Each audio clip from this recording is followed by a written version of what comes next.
This podcast may contain explicit language.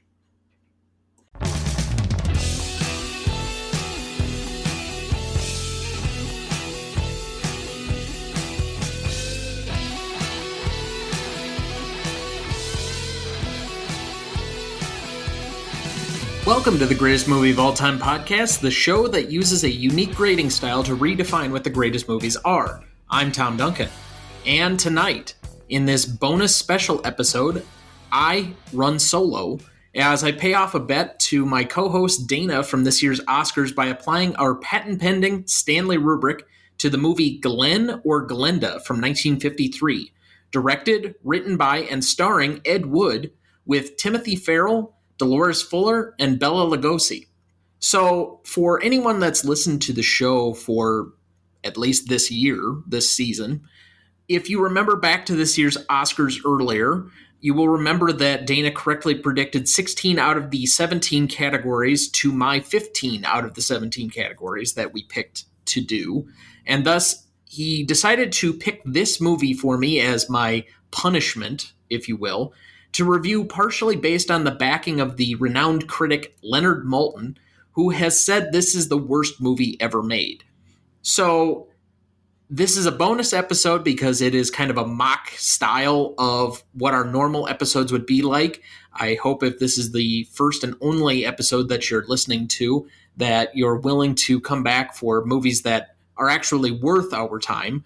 But let me just go through our normal repertoire and apply it to this movie that, for all intents and purposes, is not a very good movie. I wouldn't say that it's even an okay movie in some senses. It has something to say, it has a central narrative, and there is somewhat of a plot. But there are quite a few things in here that are completely unexplainable to anyone who's seen a movie before. So with that, what is my relationship to this movie? I have no concept of Ed Wood or anything about Ed Wood. I never saw the Ed Wood biography movie that was done in the early 90s with Johnny Depp and was directed by Tim Burton. So this is kind of an introductory course for me on Ed Wood. And I'm familiar that there are quite a few Ed Wood films that are known for being some of the worst ever put together by anybody in the filmmaking industry.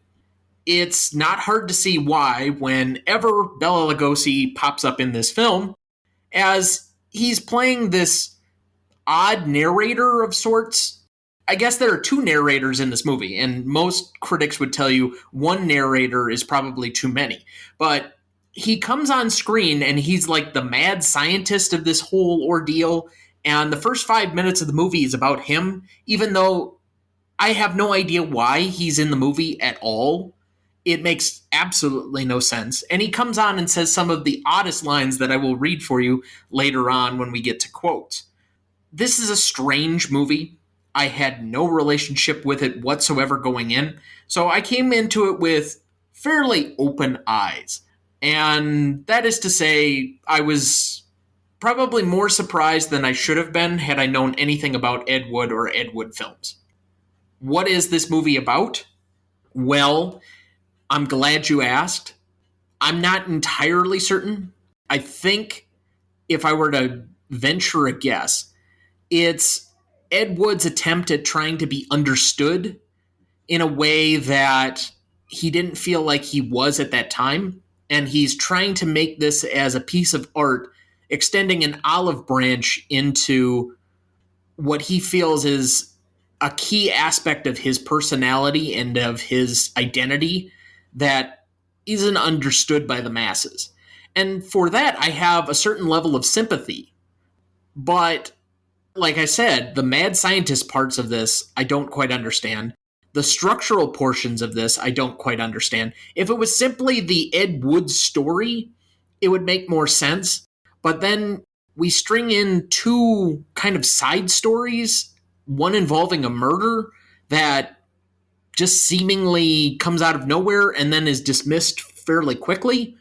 If you've seen bad movies before, you know that they introduce plot lines only to never really follow up on them, and this movie has like 3 or 4 of those.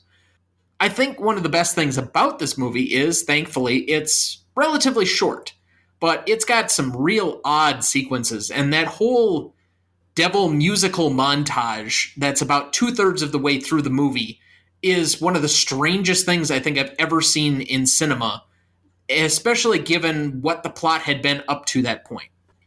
So, let's give you a little bit more background on the movie. I have our plot summary ready for us. In the 1950s, little is understood about transvestitism.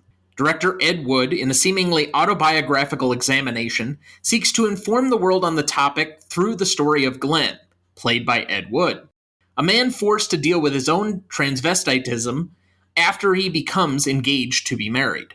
Cast for this movie, Ed Wood as Glen/Glenda, and also the screenwriter and director. Timothy Ferrell as Dr. Alton and also one of our narrators. Dolores Fuller as Barbara. Bela Lugosi as scientist/spirit. Tommy Haynes as Alan/Anne. Lyle Talbot as Inspector Warren. Charlie Crafts as Johnny. Conrad Brooks as banker/reporter/pickup artist/bearded drag. And William M.A. Diorgler as Captain DeZita as the Devil, which is strange by itself. Recognition for this movie, Glen or Glenda, was released in April 1953. It is what is known as an exploitation film, or a film that tries to succeed financially by exploiting current trends, niche genres, or lurid content. It was in limited release throughout its initial run due to low grossing returns. In 1980, Wood was posthumously given the accolade of Worst Director of All Time at the Golden Turkey Awards, and a revival of interest in his work followed. This led to Glen or Glenda being reissued in 1982. This cut included 6 minutes of additional footage. Why did we need that? One of the restored scenes features Glen rejecting a pass made to him by a man. At this point, the film was reviewed seriously and reclaimed as a radical work by Steve Jenkins in the Monthly Film Bulletin. The critic Leonard Maltin names Glen or Glenda as possibly the worst movie ever made. Richard Berrios describes Glen or Glenda as one of the funniest and worst movies ever made, and David Lynch has named the film as one of his favorites. If you know anything about David Lynch, that is no surprise. In his book Cult Movies 3, Danny Perry suggests this is actually a radical, if ineptly made, film that presents a far more personal story than is contained in films by more well-respected auteurs. In 1994, Tim Burton chronicled the troubled production of Glen or Glenda in Ed Wood. The film includes recreations of several key scenes, including Lugosi's narration and Glen's plea for his girlfriend's understanding at the end of the film. The film currently holds a 39% among critics on Rotten Tomatoes and a 2.6 out of 5 on Letterboxd. Did you know? The film was originally intended to be loosely based on the story of sex change pioneer Christine Jorgensen. Did you know?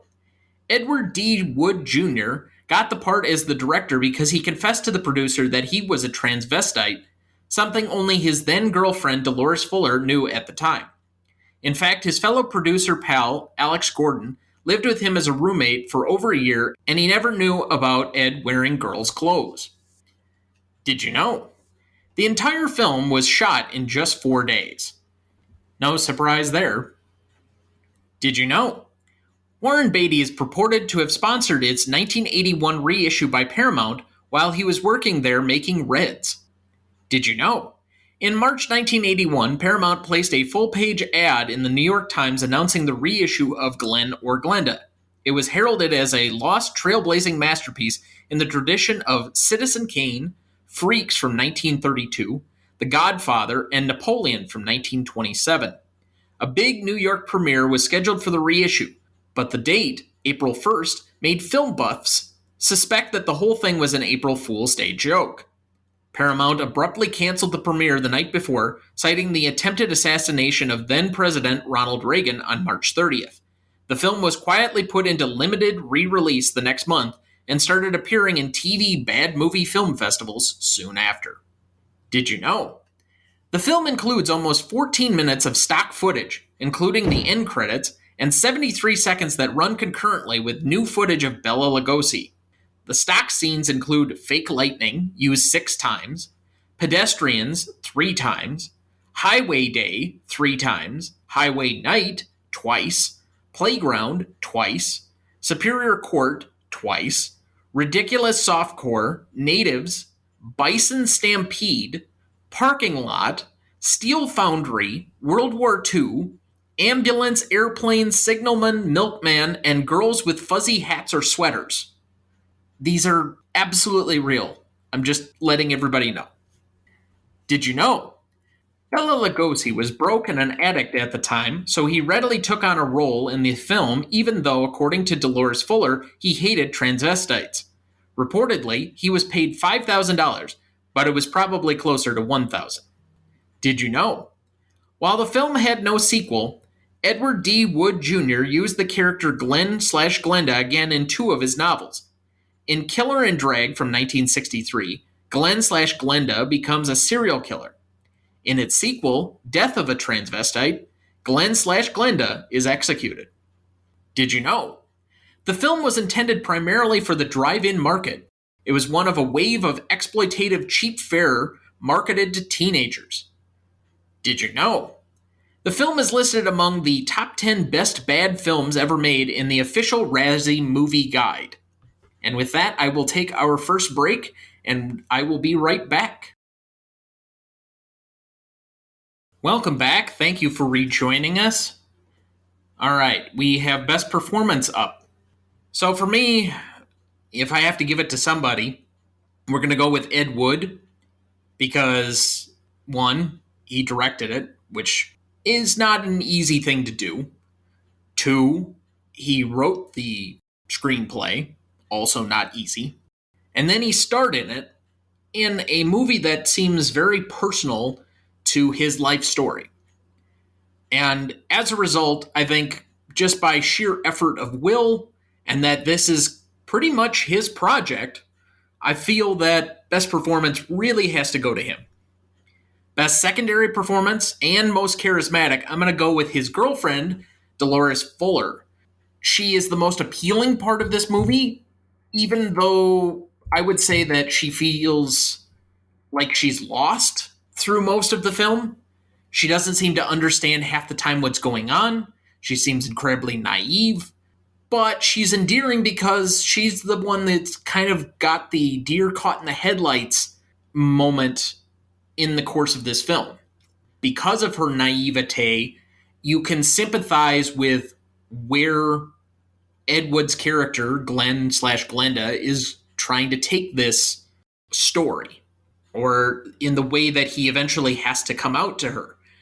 Now, the one endearing quality of Dolores Fuller is simply that she doesn't seem mean-spirited and seems very open about the situation in a way that most people probably of the time wouldn't be. I mean, for that matter, people 50 years afterwards were not as accepting of. I know that when I was a kid, there was what we thought was a very strange man who was a transvestite, a very open transvestite, who was kind of, I think, toothless and used to wear a pair of like cutoff shorts during the summer and maybe deliver newspapers that we always thought was kind of weird. In hindsight, we probably shouldn't have been so rejecting, but even so, it was kind of a strange situation that everybody in town knew about, but didn't really do anything other than make disparaging comments and jokes about. With that being said, let's move to Best Scene. I have nominated The Suicide of Patrick Patricia, which is kind of like the opening excuse for the police to get involved and then interview Dr. Alton, who then becomes the narrator and talks about Glen/Glenda. Glen's backstory, which I actually think is probably one of the better flowing parts of the movie. It makes the most cohesive sense. America and Sex Change Operations, which is kind of the description of, I guess, where America was at the time in 1953 with sex change operations, which were still, given recent political stands, we have apparently a very difficult issue with a lot of political bills trying to ban that process. So you can only imagine how this scene would have went. But again, one of the better scenes from a somewhat confusing movie. The confrontation, which is Glen's eventual confrontation with his girlfriend, Barbara, in the movie. And then Alan Ann, which is just kind of the last story, which I threw in here. I'm not really even sure why. My favorite scene out of these is the confrontation, just because I thought it had the most redeeming quality, that in an environment that would not be understanding, that there was at least one person in the universe that understood Glen. And isn't that what we're all kind of looking for? So in a movie that, yes, is bad in its execution and a lot of the other technical aspects, at least this part of it was a little bit heartwarming, even if it was undone by the whole weird devil musical montage that came just immediately after it. Or, excuse me, I guess immediately before it. Most indelible moment for me, though, it's Bela Lugosi.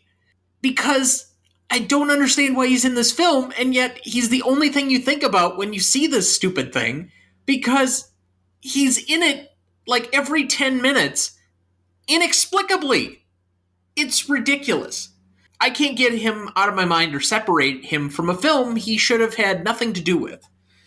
But that's the way things go, I guess. Whatever. So let's take another quick break, and we'll be right back. Welcome back. Thank you for rejoining us. So now we move to best funniest lines, and all of these can either be funny or potentially scary. So I'm just going to try and read these as best as I can. So the first couple are just examples of Bela Lugosi from this movie. The scientist. Beware, beware, beware of the big green dragon that sits on your doorstep. He eats little boys, puppy dog tails, and big fat snails. Beware, take care, beware.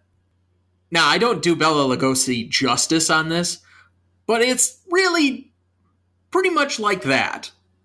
Just imagine this former Dracula performer doing that. And you pretty much have whatever he was in this film. Which okay. Your explanation is as good as mine.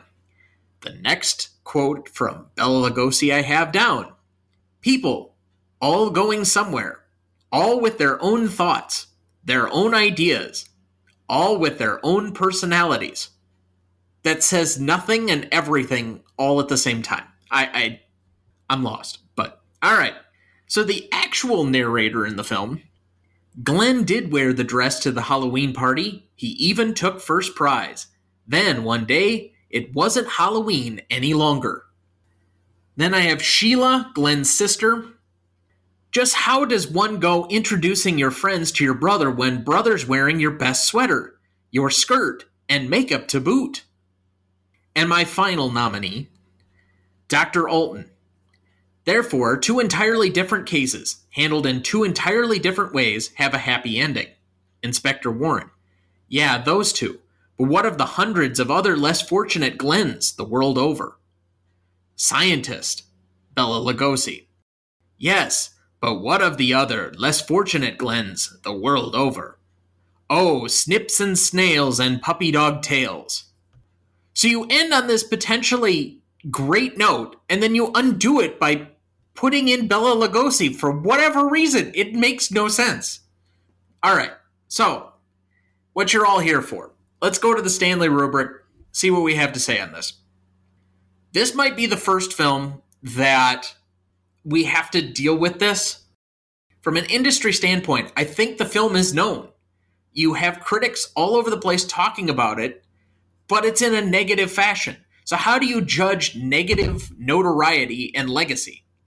Ultimately, I think because of the negativity surrounding it, I think there is enough of a positive voice to push it beyond a 1 point effort.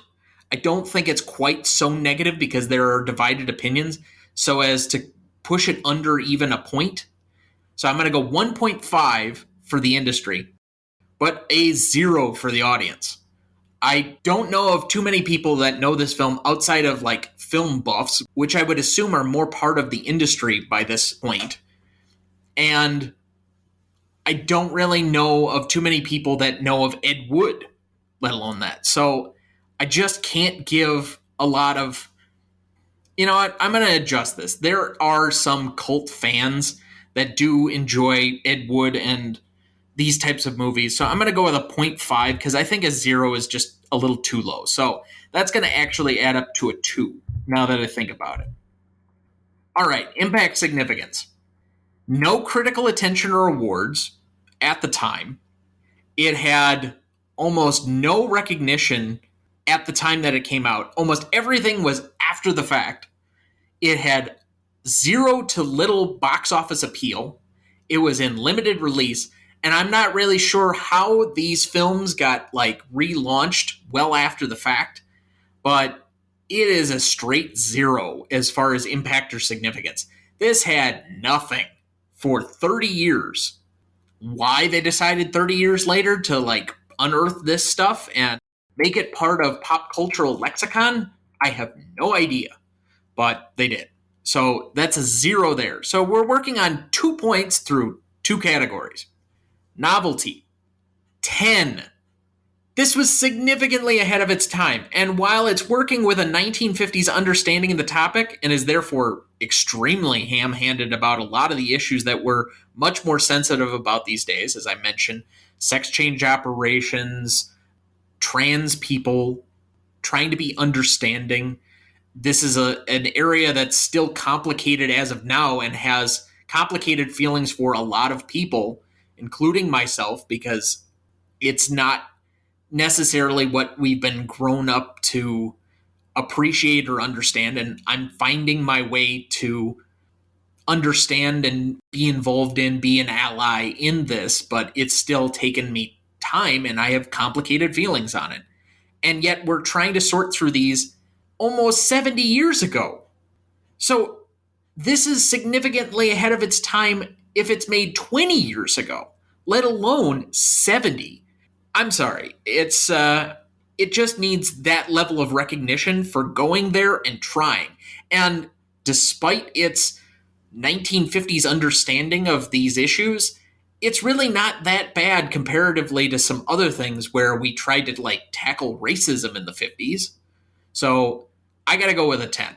They did a decent enough job really trying to make an effort and figure things out. Classicness. There are 2 sequences that are just incredibly unwatchable in this film. The opening with the scientist, as I mentioned, and the weird devil montage 2/3 of the way into the film. In addition, we get way more Lugosi than was ever necessary because it should have been 0. But take all of that crap out and you see a somewhat desperate plea for someone to be understood for an issue that we're still grappling with 70 years later.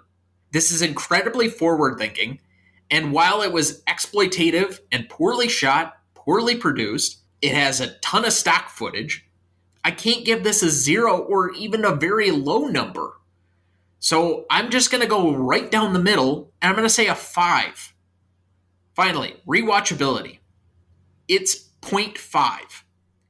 If I was forced between a choice of this or The Birth of a Nation, I would go with this because it's much shorter and has some heart.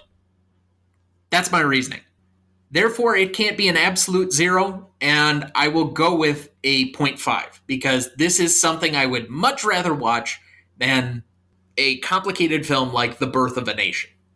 Add in audience score for this one. We have a 73% for Google users and a 33% for Rotten Tomato users. Gives us a final total of 22.8. And for all those interested, that would place it dead last on our current list, but only 3.2 points behind The Greatest Show on Earth, which currently occupies the last space on our list at 26 overall points, just below Victory at 28.05. No other film has less than 32.6 on our list. Yeah, it comes in quite a bit under where we've been at with the other 130 some films that we've done up to this point, and it should. That being said, there are some people that find this extremely humorous and like watching really bad, schlocky films. I'm not necessarily one of them, but I know why this movie has an audience. So finally, I only have one remaining question, and it should be very simple. Why is Bela Lugosi in this film? I don't get it. If anyone can explain that to me ever, you will have my undying appreciation. Because I think even though somebody else might understand it, it would have a difficult time trying to explain it to me. But good God, it makes no sense to me why he was in this film. So that's going to take care of my payment on my bet. You're welcome, Pop. I hope this was entertaining for anybody that listened. I have droned on for over half an hour now on a film that probably needed maybe 5 minutes of time. It's just, it's a movie I lost a bet for. All right. Thank you, everyone, for listening. Catch our regular episodes every Wednesday, and we will see you on the next one. Where are you headed, cowboy? Nowhere special? Nowhere special. I always wanted to go there. Please like, follow, rate, and review, or whatever on whichever platform you have so that more can join in our fun.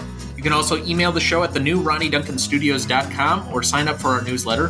Find our new Facebook page under Greatest Movie of All Time Podcast, or find us on Instagram, Twitter, or now TikTok at the handle @GModePodcast.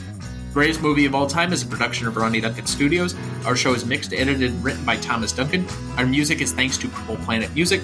Our technical provider and distributor is Captivate FM.